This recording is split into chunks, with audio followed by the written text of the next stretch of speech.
In today's video, Squirrel, we'll be talking about ADHD and time management. Something I've dealt with most of my life. And I want to share with you some tactics, some strategies, whatever, that I've developed or used and developed in a lab creating them. Things that have worked for me to help me manage my time better, my attention, harness focus, and all that stuff. So I'm just going to get straight to it. Wrote them down too. 1, most importantly, in my opinion, exercise. Even just going on a walk like this. Getting movement, getting oxygen. Exercise it's undoubtedly beneficial for so many things. The science is pretty clear on that. And if you have ADHD, it's particularly important because it's believed that people with ADHD have naturally lower dopamine, which is needed for focus. So get exercise, make sure it's intense, even a half hour, a few times a week. Some is better than nothing. And number 2, setting deadlines. Doesn't matter if it's a week out, a day out, whatever it is. I know for me in school, I would have something due and then I got 2 weeks, whatever. I got a week.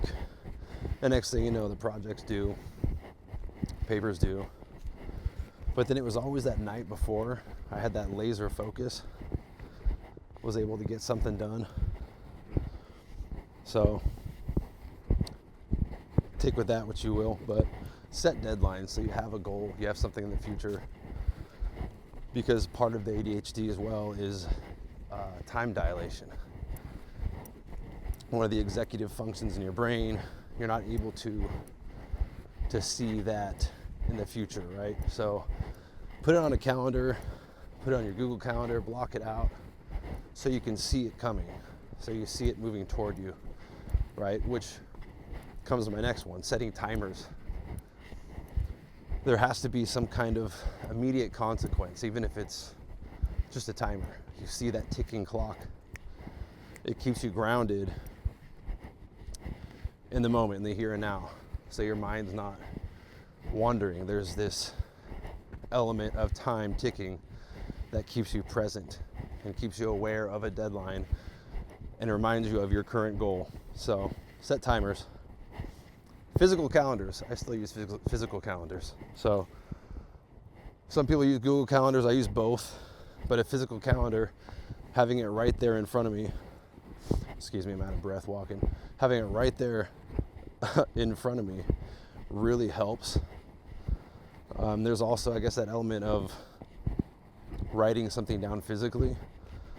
So just having that extra one, maybe you don't want to go with that. But with a Google Calendar, you have to remember to open your phone, look at the calendar. With a physical calendar, you walk out in the morning or at night, it's right there on the wall. Nothing to forget, can't forget. So, and what, 4th? Set alarms. Whether it's an alarm to go to bed, an alarm to work out, whatever it may be. Set alarms. Write on your calendar, set your alarm the day ahead of time. It's helped me immensely. And don't hit snooze in the morning. Let me see what's next. I guess the final one. Like I said, just a brief overview of the things that have helped me. Maybe I'll expand on it in the future, but change your environment. If you're at home studying or working, whatever it may be, and you can, just go somewhere completely different. Ideally somewhere with no distractions. Like this morning before work, I went to a cafe and I sat at a spot looking out the window. There wasn't a lot of traffic or anything, but looking out the window, so every time someone walked in the door, I didn't look up. because it's always so distracting. And just, so I put headphones on, zone out, not zone out, but focus, zone out on my work, on what's at hand. And I'm not distracted by someone walking in and all the activity going on in front of me. And lastly, if you have ADHD or know someone has ADHD, I highly encourage you to check out Dr. Russell Barkley. I think that's how you pronounce his name. He's got a few lectures on ADHD. And it was something he said that really struck a chord with me.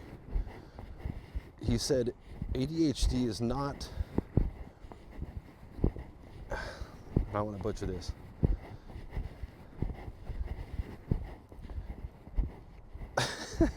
I'm zoning on it. He said it's not knowing how to do it, but it's doing what you know. And I was like, that's exactly right. You know how to do something. It's not a matter of not knowing how to do it, but it's doing what you know. It's the execution of it. Because you just have these thoughts that go in your head a million miles an hour, like a lot of people know that whole cliche, squirrel, squirrel. It's like you have all these voices in your head, all these things telling you to pay attention to this, pay attention to this, and you don't have the option. You don't have control over what your mind goes to. It just goes to what it wants to go to. I'll be talking with a buddy about something, and I hear music come on, and I can't help but focus on that music. Oh, I know that song. I know that melody. And it makes it incredibly difficult to focus on what you need to get done. And it becomes completely exhausting. And so you have to develop these techniques, these strategies to deal with it and to manage it. Another saving grace for me has been buying AirPods with noise canceling tech in them, which is something I didn't realize was a standard until I bought them. I was just using these cheap headphones, but I throw those on at work because I work in a really loud environment, and I'm able to just shut out a lot of noise and distraction because I just get way overstimulated and I'm just drained at the end of the day. So I don't have the energy to focus on stuff, even less than I normally would because of just all that stimulation and distraction. So I'll leave it at that for now, but I wanted to touch base on that because that's something I got a lot of experience dealing with, and I've gotten better at it over the years. Leave a comment. I don't know, share with me if this resonates with you, or if you have certain strategies, certain techniques, or whatever it is, even if you don't have ADHD, related to time management and focus, because it's something that's increasingly difficult for everyone. We're so inundated with notifications and distractions and cheap dopamine and YouTube shorts and Instagram reels and all these things vying for our attention, that focus has just become so increasingly difficult. And lastly, I'll leave you with a great book I read, which many have heard of at minimum. Maybe many have read, but Cal Newport's Deep Work.